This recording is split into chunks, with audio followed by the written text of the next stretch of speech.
it's me. I am an artist who has been closely following the controversy of the rise of AI art since the viral surge of AI-generated profile pictures that flooded social media several months ago. I've spent these months having discussions with other artists about the topic, discussions with AI users about the topic, reading articles, researching, closely following discussion boards, and asking questions and making connections to prepare for this deep dive video about AI art. This, however, does not make me an expert on the subject by any means, especially because I am not an AI art user outside of when I absent-mindedly played with the viral apps to create, AI generated images for the fun of it before uninstalling these same apps just days later because I got bored. But I am, again, an artist, both traditionally and digitally, who is very passionate about this discussion to my core because of how impactful this could possibly be in both good ways and bad. I wholeheartedly believe this controversial era will be studied in art history courses one day, and all of us today get the opportunity to be a part of that discussion. Before getting started, I would like to thank Literal E, Yuki Eller, Fabian, and Teal for supporting my art on Patreon. Your support really helps me stay motivated and inspired to make art for myself that I want to make and that I ultimately get to give back to you guys as stickers and coloring pages and such. And with that, I am ready to get started if you are. It seems like the discussion surrounding AI and AI art specifically is something new and recent, but it's actually been around for quite a long time. People have been working with AI-assisted and generated art since about the 1980s and 90s. AI chess algorithms have been defeating chess grandmasters for decades. People have been relying on Google Translate and other translators powered by computers since computers were accessible to the general public. In recent years, AI art has improved so much and has become so accessible that people have started really taking it seriously. But it was the release of Stable Diffusion last year, one of the latest and most impressive diffusion models to power AI-generated art, that this discussion became so viral among artists. I was personally introduced to the Stable Diffusion model when the rise of the AI-produced selfie portraits using the infamous Lensa app absolutely took over the internet in November and December of 2022. I'm sure most of you either participated in or saw people participating in this trend and sharing their self-portraits online.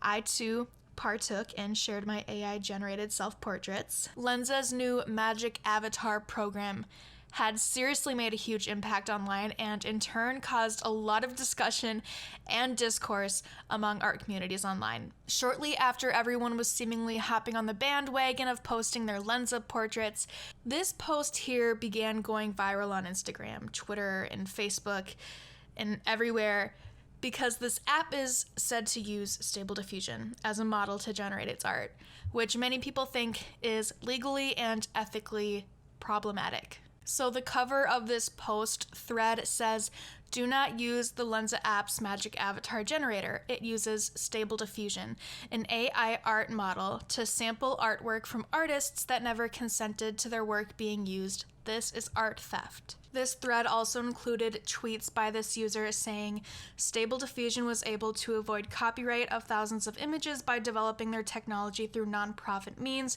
and claiming to be ethical and legal, while the companies that use this open source model use it for profit. It's a legal loophole to squeeze out artists from the process for using images. Any for-profit corporation would have to pay for licensing fees. This app is making a profit on a mountain of stolen, uncredited, and uncompensated art." And finally, it ends with this graphic somebody made illustrating their comparison between human inspiration versus artificial intelligence using samples. This graphic goes on to say that AI art doesn't learn from art, but it manipulates it beyond recognition as a deception to appear new, without consent or compensation to the original artists. Therefore, AI art is theft. So based on all of that compiled information from the thread, the core issue seems to be the way that the AI uses Stable Diffusion to program their database. So let's dig deeper into that and really find out what Stable Diffusion really is, how it works, and how we can explain the process as people who aren't tech engineers specializing in code and AI technology and all that, at least speaking for myself. Especially because the two images in this graphic are so ironic because the human-made example is clearly AI. I mean, look at that hand, and the digital collage is human-made. So to back up, the author of this infographic describes Stable Diffusion as if it's a collage, and even shows a literal collage of images when illustrating what they think it does by sampling art. But in this case, one could argue that collage artists are manipulating other people's work beyond recognition to appear new, like the infographic claims AI does. But collage is a widely accepted art form when it's made by humans, especially because humans use a level of creativity when they're compiling the source material for their collages, and AI only uses a database. That is an argument that fully supports the idea that AI cannot be creative, but it doesn't support the argument that AI art models are illegally stealing art, because if that were the case, wouldn't collage artists be doing the same? The other piece of irony here is Stable Diffusion physically cannot create collages as we know it. It's literally not capable of copying and pasting exact images to the pixel, even if we asked it to or prompted it to, because of the way the model is trained, as far as I'm understanding anyway. It can definitely produce plagiarized art, but only if the user prompts it to, as we can see from this example of Midjourney producing an image very similar to the famous Afghan girl photograph. I'm sure you could ask most AI models to draw the Mona Lisa, and it would. Again, probably not to the exact brush stroke, but something that would undeniably be based on the original Mona Lisa if you prompted it correctly. The way this can work, again without a stored database of the images the model was trained on, is because of the text-to-image technology it was trained on. When you prompt a diffusion model to make the Mona Lisa, those words are just shorthand for other optional prompts like painting of a woman and Renaissance painting and soft oil paint strokes and so on, accompanied with any other descriptors you'd use to describe the actual Mona Lisa. With this though, I do believe there needs to be a level of responsibility on the AI model user to actively not make plagiarized images by using specific prompts that would make plagiarized images, just like artists do when taking inspiration from past work while creating their own original works. You cannot just accidentally plagiarize the Afghan girl photograph, whether you ran an AI generator or hand painted it with a paintbrush. So just to step back again, the way Stable Diffusion and other methods of training AI are not as simple as the previous illustration made it out to be. I know a lot of people have been against the word learning when it comes to AI, but that's kind of what it's doing. The way these models are actually trained is extremely complex. I physically cannot understand the technical science or coding behind it as it's illustrated here. Pause to read completely if you would like. But I've done my absolute best to understand it enough to explain it like we're five. In layman's terms, to summarize how Stable Diffusion works, the model is trained on literally billions of images to learn patterns. It does not memorize images. It does not store images. Once the model has used images to learn more about patterns, it assigns text to the images, breaks it down into noise, and the original references are completely discarded. Once a trained model is prompted to create an image based on text, it starts with noise and what it's learned about patterns to create something new, again, without any storage of the literal images it was previously trained on. IP, or intellectual property, protects art from being stolen and reproduced, but IP does not protect against an entity, human or otherwise, from learning. Now, I want to look at the biggest concerns held by artists about AI art. First, artists have the concern that the art is being used without consent to train models. And this is a two-part concern. One part is more so the concern of legality and copyright, and the other is the concern of ethics and consent. The first part goes hand in hand with my previous explanation of how Stable Diffusion works, again, by using the images to make text to image associations and then discarding the images once the training is complete, making the legality part of it a gray area. But as it stands now, this seems to be completely legal, as it appears to be a transformative use of publicly available media, as long as the programs are used in good faith, for example, by not purposefully creating plagiarized outputs. Regardless of how that works, though, no online image is safe from being used to train models, which is very concerning to artists who absolutely do not want to contribute to the AI technology advancing. And this is ultimately kind of due to the fear that artists and art as a career might be replaced. This is a very real and valid concern, but I personally am not afraid to be replaced, and I have multiple reasons why. With the way AI is heading now, we will still always need people to power it. Machines aren't sentient beings. They are not creative. They are simply programs trained to complete tasks. And while machines make task completion more efficient and more accessible, it still takes the direction of human intervention to work. So now, it's easier and cheaper for big companies and corporations to access art and illustration because of the accessibility AI art provides.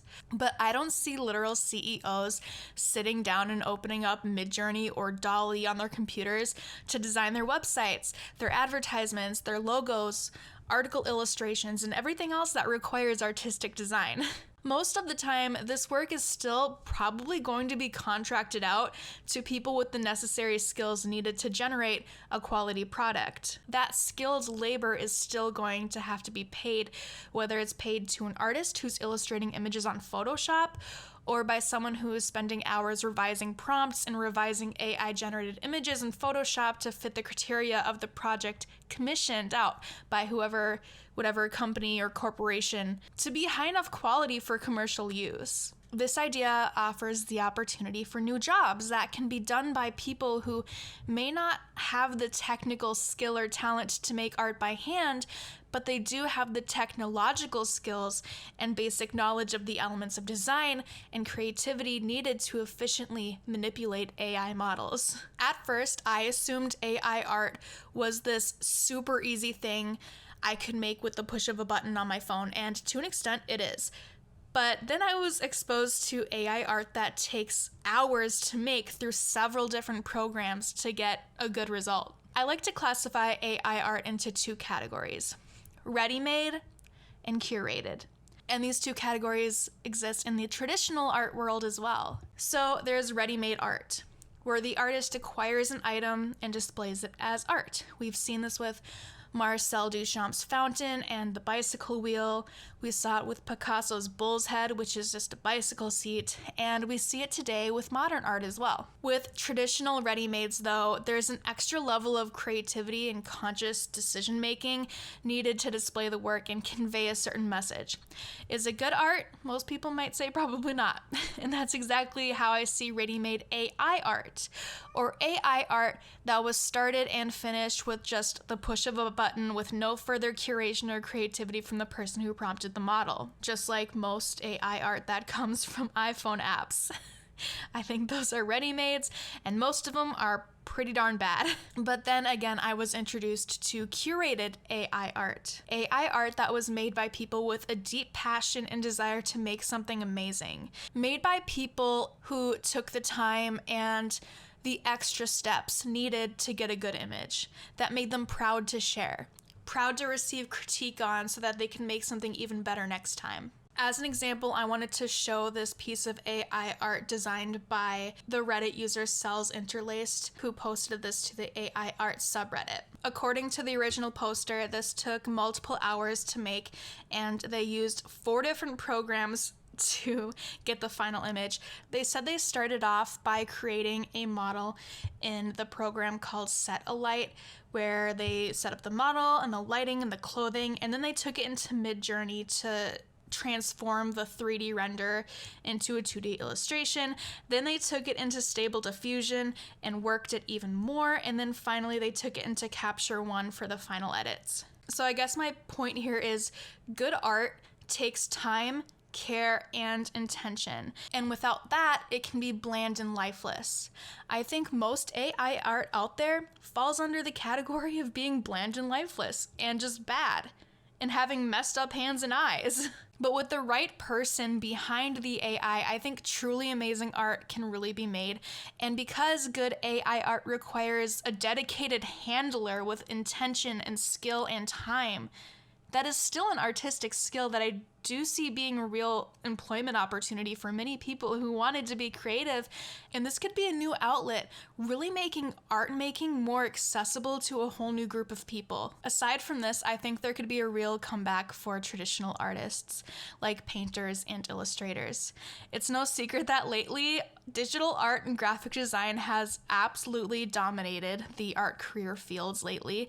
As someone with my bachelor's degree in art and someone who spent a lot of time browsing employment opportunities that would fit my skill set as a traditional artist, I couldn't find anything besides graphic design positions, which I am not specialized in or qualified for. Sure, I can make some cool stuff on Procreate using my iPad, but that's the extent of my digital or graphic art skill or knowledge. I am a traditional artist, and that's what I wanted to do, but nobody hires traditional artists like they used to. That's why I started my own business doing pet portraits and other paintings, and that's why I do freelance work on the side, like painting windows and face painting and all of that, because nobody else would employ me full-time to do those things. But with that, I do see the trend of traditional art rising again, especially for self-employed artists who work with, like the average people who want to commission art, as in like not big corporations. Because people will always value the human element of art.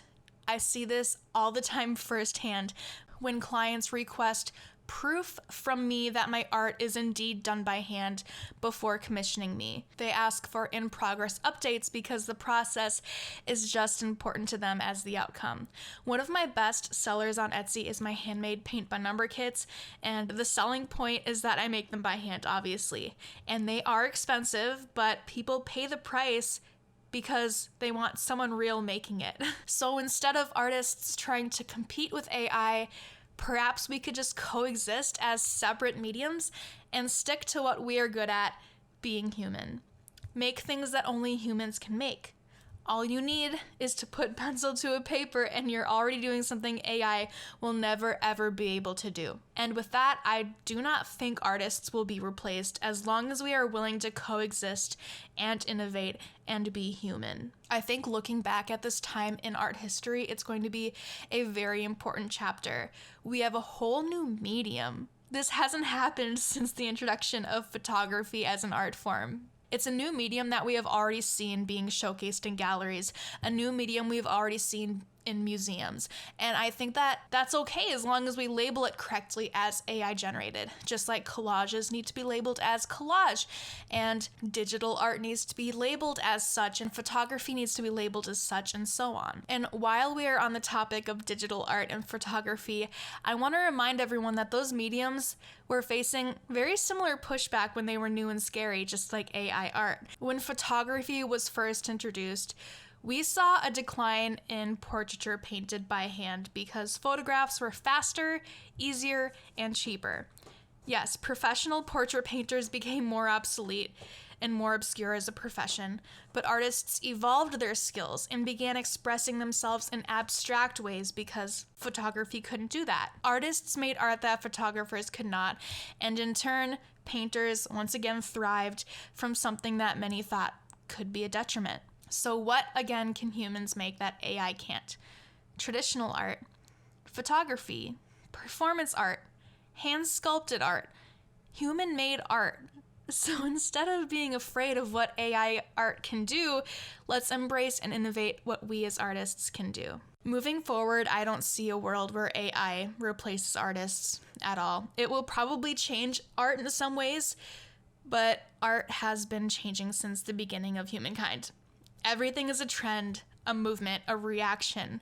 We've seen art being challenged time and time again, from the invention of photography and how it replaced the majority of portrait painters, to ready-mades being put on museum pedestals and starting conversations. I think it's okay to be against it, and it's also okay to embrace it and even participate in it if you think that it could be a useful tool for you. But unfortunately, I've also been seeing a lot of my fellow artists being blacklisted by other artists for even being open to it. I've seen lists going viral online of artists to avoid because they showed support or interest in the technology. And this is not a war of artists against other artists. And maybe it doesn't have to be a war of artists against AI either. Maybe we can just coexist as makers of different mediums, like photoshopped collages coexisting with abstract paintings. So I'd love to hear your thoughts after everything I've presented. Although I'm very passionate about my stance, I am very open to discussion as long as it is civil and we respect each other's points of views. So once again, please remember to follow my socials if you want, tag me in your art if you want, and with that, I hate outros, so okay, bye.